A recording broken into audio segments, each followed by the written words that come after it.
ហើយសង្គមយើងគិតមើលគេត្រូវការអ្នកចេះដឹងណាគេមិនត្រូវការអ្នកល្ងងទេ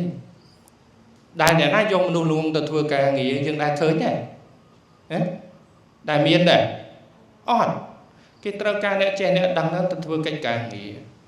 មានតែវិជាទេទៅធ្វើឲ្យយើងនឹងទទួលបាននូវសេចក្តីសុខដូចយើងទាំងអស់គ្នាធ្លាប់ចេះគាថាសំស្ក្រឹតហ្នឹងណាគាថាសំស្ក្រឹតដោយលើគុណ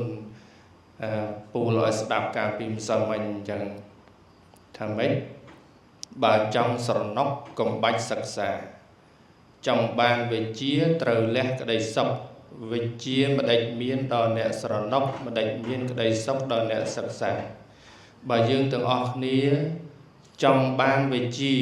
ហើយចង់ស្រណុកអត់អាចទៅរួចទេព្រោះអ្នកស្រណុកមិនអាចបាននៅវិជាដែលខ្លួនចង់បាននោះទេគឺត្រូវតែប្រឹងព្រោះគ្មានអ្នករៀនណាម្នាក់ដែលទទួលបានភាពសនុកសុខស្រួលហើយវិជានឹងវាកើតឡើងចំពោះអ្នកនោះអត់មានទេគឺគេប្រឹងណាខំប្រឹងរៀនរហូតដាច់បាយដាច់ទឹកខំប្រឹងរៀនរហូតដល់គ្មានពេលសម្រាកសម្រួមគ្មានពេលគេងគ្មានពេលអីគេនៅតែថាគេអត់ចេះផងចុះតម្រាំយើងបើយើងចង់សនុកវាអត់កើតវិជាមកតាមណាមកទេគឺត្រូវលះបង់នៅអាសេចក្តីសនុកហ្នឹងខំប្រឹងប្រែងរៀនសូត្រទៅបានវិជាហើយបើយើងទាំងអស់គ្នាទាមទាររកវិជាផងទាមទាររកសេចក្តីសនុកសុខស្រួលផងគឺអត់បានទេចឹងហើយបាននៅក្នុងពុទ្ធសាសនានៅក្នុងបៃដកលេខ52លោកថាអវិជ្ជាជាមន្ទិលដ៏ក្រៃលែងមានន័យថាភាពខ្ជិលវាជាមន្ទិលរបស់រូបរាងកាយនៃពណ៌សម្បុរផ្ទះដែលបុគ្គលមានហើយមិនបោសសម្អាតរក្សាជាមន្ទិលរបស់ម្ចាស់ផ្ទះនោះបុគ្គលល្ងងអត់ខំប្រឹងប្រែងរៀនសូត្រហើយអវិជ្ជាជាមន្ទិលដ៏ក្រៃលែងជាងមន្ទិលខាងដើមហ្នឹងពីរខាងដើមហ្នឹងឃើញទេហើយកាលណាល្ងងហើយមិនអាចរកឃើញសម្គាល់ថានេះប្រយោជន៍នេះមិនមែនប្រយោជន៍អីអត់សម្គាល់បានទេគឺបុគ្គលល្ងងតែគេនិយាយមកក៏ជឿដែរនិយាយមិនក៏ជឿវាអត់មានបញ្ញាអីទៅត្រេះរិះពិចារណាថាអាហ្នឹងវាសមហេតុសមផលអាហ្នឹងវាអាចទទួលយកបានអត់ទេចឹងហើយបានឲ្យខំប្រឹងប្រែងស្វែងរកវិជ្ជាព្រោះវ័យរបស់យើងទាំងអស់គ្នាមិនមែនវ័យទៅធ្វើកិច្ចការងារទេមិនមែនវ័យទៅរកស៊ីទេគឺវ័យដែលយើងទាំងអស់គ្នាខំបំពេញតួនាទីរបស់យើងតែម្យ៉ាងនៅសាលាត្រូវខំប្រឹងប្រែងរៀនសូត្រទៅផ្ទះបំពេញតួនាទីកិច្ចការងារធ្វើជាកូនល្អទៅធ្វើម៉េចទំនេរពីការរៀនសូត្រចឹងធ្វើកិច្ចការងារអីបានជួយការងារផ្ទះជួយទៅយើងមិនមែនកូនក្មេងទូចចាំម៉ែឪដាស់តឿនក្រានរំលឹកបានអាចធ្វើបានអត់ទេចឹងឱកាសដែលយើងទាំងអស់គ្នាបានសិក្សារៀនសូត្រជាឱកាសល្អដើម្បីស្វែងរកវិជ្ជាអ្នកខ្លះគាត់អត់មានសំណាងដូចយើងទេអត់មានឱកាសបានចូលសាលារៀនអត់មានឱកាសទទួលបានការអប់រំអត់សោះយើងទាំងអស់គ្នាមានឱកាសល្អខំប្រឹងប្រែងស្វែងរកវិជ្ជាសម្រាប់ខ្លួនឯងនៅពេលណាដែលយើងខ្ជិលយើងត្រូវគិតថានៅពេលដែលខ្លួនយើងខ្ជិលមិនអាចរកវិជ្ជាឲ្យខ្លួនឯងបានទេហើយនឹងធ្វើឲ្យខ្លួនឯងលំបាកចឹងត្រូវតែឧស្សាហ៍គ្មានអ្នកណាម្នាក់ចង់លំបាកទេមែនទេមានអ្នកណាចង់លំបាកអត់ទេម្នាក់ខំប្រឹងរៀនក៏ព្រោះតែចង់ឲ្យខ្លួនឯងនឹងមានភាពសនុកសុខស្រួលដែរចង់បានឲ្យជីវិតខ្លួនឯងនឹងមានទ្រព្យច្រើនទៅចិញ្ចឹមជីវិតនឹងឲ្យវាល្អប្រសើរចង់មានមុខមាត់ក្នុងសង្គមចង់ក្លាយជាពលរដ្ឋល្អចង់ក្លាយជាកូនល្អចង់ក្លាយជាសិស្សល្អសិតតែចង់ក្លាយជាអ្វីដែលល្អទាំងអស់គ្មានអ្នកណាម្នាក់ចង់ឲ្យខ្លួនឯងអាក្រក់ទេប៉ុន្តែដើម្បីក្លាយទៅជារឿងទាំងអស់ហ្នឹងតែយើងត្រូវធ្វើអីត្រូវប្រឹងឲ្យស្គាល់តាមតួនាទីរបស់ខ្លួនឯងឧទាហរណ៍ថារាល់ថ្ងៃប្រទេសជាតិកំពុងមានបញ្ហារឿងស្អីណាសេដ្ឋកិច្ចរឿងសង្គ្រាមអីព្រំដែនអីចឹងទៅអានឹងជារឿងរបស់ អ្នកដឹកនាំគេទទួលខុសត្រូវប៉ុន្តែយើងធ្វើម៉េចដើម្បីខ្លាយជាពលរដ្ឋល្អក្នុងនាមយើងជាអ្នករស់នៅក្នុងទឹកដីប្រទេសនឹងមួយដែរទៅបំពេញតួនាទីខ្លួនឯងយើងមិនអាចមានកម្លាំងឯណាទៅច្បាំងទៅអីទៅបាញ់កំភ្លើងទៅអីដូចគេទេប៉ុន្តែយើងមានតួនាទីមួយគឺខំប្រឹងរៀនឲ្យខ្លាយទៅជាពលរដ្ឋល្អនៅពេលដែលពលរដ្ឋអត់ល្អហ្នឹងគឺវាជាមន្ទិលរបស់សង្គមអាហ្នឹងមន្ទិលរបស់សង្គមមិនវាធ្វើឲ្យសង្គមហ្នឹងវាអាប់អោនកិត្តិយសដើម្បីឲ្យសង្គមនឹងរីកចម្រើនបានវាអាស្រ័យដោយធនធាននៅក្នុងសង្គមនឹងឯងធ្វើម៉េចខំប្រឹងរៀនឲ្យមានចំណេះវិជ្ជាទៅនៅពេលដែលមានចំណេះវិជ្ជាផ្សព្វផ្សាយចំណេះវិជ្ជានឹងចិញ្ចឹមជីវិតខ្លួនឯងផងចិញ្ចឹមគ្រួសារផងជួយដល់ជាតិផងហ្នឹងណាប្រយោជន៍ណាតែដល់ពេលយើងខំរស់នៅអត់ខំប្រឹងប្រែងស្វែងរកវិជ្ជាសម្រាប់ខ្លួនឯងទេវាអត់មានអ្នកណាលំបាកទេគឺខ្លួនឯងនឹងហើយដែលជាអ្នកលំបាកនាំឲ្យគ្រួសារលំបាកតាមខ្លួនឯងទៀត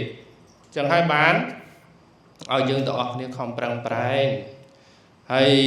ទោះបីអ្នកដតីដាស់តឿនក្រៅរំលឹកយើងយ៉ាងណាក៏ដោយនៅពេលណាដែលយើងភ្លេចសតិខ្លួនឯងគឺ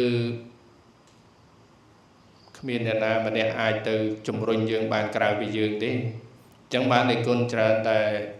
និយាយដាស់តឿនយើងថាកុំធ្វើអីតាមអារម្មណ៍កុំរៀនតាមអារម្មណ៍ព្រោះអារម្មណ៍របស់យើងវាមិនដែលចង់ឲ្យយើងរៀនទេ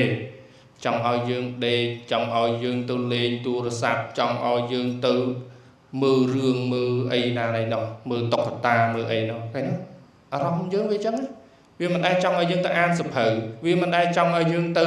យកមេរៀនគណិតមកអនុវត្តលំហាត់ដែលចង់ឲ្យយើងនឹងទៅតាមដានរឿងដែលមានប្រយោជន៍រឿងអីអត់ទេធ្វើការងារដែលរឿងប្រយោជន៍អត់ទេអានឹងអញ្ចឹងអារម្មណ៍របស់យើងតែបើយើងជំនះអារម្មណ៍ខ្ជិលនឹងបានបង្កើតទម្លាប់ទៅបង្កើតទម្លាប់មិនម៉ោងណាយើងត្រូវអានសភៅយើងអានទៅម៉ោងណាយើងត្រូវធ្វើកិច្ចការងារអីយើងធ្វើកិច្ចការងារនឹងទៅម៉ោងណាត្រូវរៀនគួរម៉ោងណាត្រូវរៀនភាសាអង់គ្លេសរៀនភាសាអង់គ្លេសរៀនគួរថែមម៉ោងអីណាណីទៀតក៏រៀនទៅអានឹងយើងចេះបែងចែកពេលវេលាឲ្យច្បាស់លាស់តែបើមិនអញ្ចឹងទេខ្ជិលនៅពេលដែលអត់ចង់ធ្វើអីមួយយកតែពាក្យមួយម៉ាត់នឹងមកដាក់ក្នុងមុខឯងខ្ជិលមិនអ្នកណាដែលថាអត់ធ្លាប់និយាយពាក្យហ្នឹងមានអត់ហ៎មានអ្នកណាអត់ធ្លាប់និយាយទេមិនស្ងាត់ហើយអត់ដែរនិយាយទេហ៎បញ្ញរិទ្ធដែរនិយាយអត់ពាក្យខ្ជិលធ្លាប់ហើយគេទៀតបណ្ឌិតធ្លាប់រីណាធ្លាប់និយាយទេធ្លាប់ទាំងអស់ហ្នឹងធ្លាប់ទេធ្លាប់អស់តើមានអ្នកណាអត់ធ្លាប់ម៉ារ៉ាគិតធ្លាប់អត់ធ្លាប់ម៉ែឪដាស់តឿនក្រៅរំលឹកឲ្យរៀនយំអត់ធ្លាប់ទេល្អអ្នកខ្លះគាត់ម៉ែឪថាកូនអើយរៀនទៅយំហូដូចគេវាយអញ្ចឹងតែទៅខ្ជិលរៀនតើឃើញទេខ្ជិលរៀនដល់ថ្នាក់ហ្នឹងបើថាកូនអើយមើលទូរស័ព្ទទៅញឹមកូនអើយទុកទូរស័ព្ទទាញសភៅមកយំហូអញ្ចឹងខ្ជិលអញ្ចឹងដល់ថ្នាក់ហ្នឹងឃើញទេហើយចង់រកភាពរីកចម្រើនមិនអាចទៅរួចទេអញ្ចឹងយើងត្រូវខំប្រឹងប្រែងតាមតួនាទីរបស់យើងជាសិស្សត្រូវធ្វើម៉េចខំប្រឹងប្រែងយ៉ាងម៉េចហើយយើងមករៀននេះយើងទាំងអស់គ្នាស្លៀកពាក់ខោអាវដូចគ្នាមិនមែនក្នុងគោលបំណងដាក់សម្ពាធយើងថាមករៀនត្រូវតែដាក់គំនាបឲ្យយើងទាំងអស់គ្នានឹងត្រូវតែមានខោអាវសាលាឬក៏ស្អីស្អីអត់ទេគោលដៅទី1ចង់ឲ្យយើងទាំងអស់គ្នាមានភាពស្មើគ្នាទោះបីអ្នកឯងចេញមកពីតកូលណាក៏ដោយត្រូវតែស្លៀកសម្លៀកបំពាក់អាវសខោខ្មៅឬក៏ខោខៀវដូចគ្នាអត់មានប្រកាន់វណ្ណៈទេនេះជាគោលបំណងដែលយើងទាំងអស់គ្នាស្លៀកពាក់ខោអាវនឹងមួយទៀតអាវសជាសញ្ញាមួយដែលបញ្ជាក់ប្រាប់ថាយើងទាំងអស់គ្នាប្រៀបដូចជាกระดาษសអញ្ចឹងបំពាក់ចំណេះដឹងឬក៏ផ្ដល់នៅភាពវិជ្ជមាននិងអវិជ្ជមានអីទៅកាន់យើងទាំងអស់គ្នាដូចយើងយកអាវសទៅប្រឡាក់នឹងរបស់ខ្មៅអញ្ចឹងវាប្រែទៅជាពណ៌អីពណ៌ខ្មៅបើយកទៅប្រឡាក់មួយពណ៌ក្រហមវាប្រែទៅជាពណ៌ក្រហមនឹងអញ្ចឹងណាអញ្ចឹងយើងទាំងអស់គ្នាប្រៀបដូចជាกระดาษសអញ្ចឹងប៉ុន្តែក្នុងគោលដៅមួយ cứ nằm bây ở dương tàu ọc này không prang prang thế dương miền ở cả riêng sầm nàng nè để ăn miền ở cả riêng đôi dương sum bây để so nó cùng trẻ ăn không thấy nhé ở kia là phò bần này hay dương tàu ọc này miền ở các châu sả lá hay nơi chơi riêng tiết cân mạnh trong công căng rung rương tàu này biết tàu ăn rồi hay sắm cùng dương cần mở cái trâu cá nó nè chạy đắng đấy cái men trâu cá này là ngon thế đại này nó dùng luôn luôn từ thua cá nghỉ nhưng đại thới này đại miên này on cái trâu cá này chạy này đắng nó từ thua cái cá nghỉ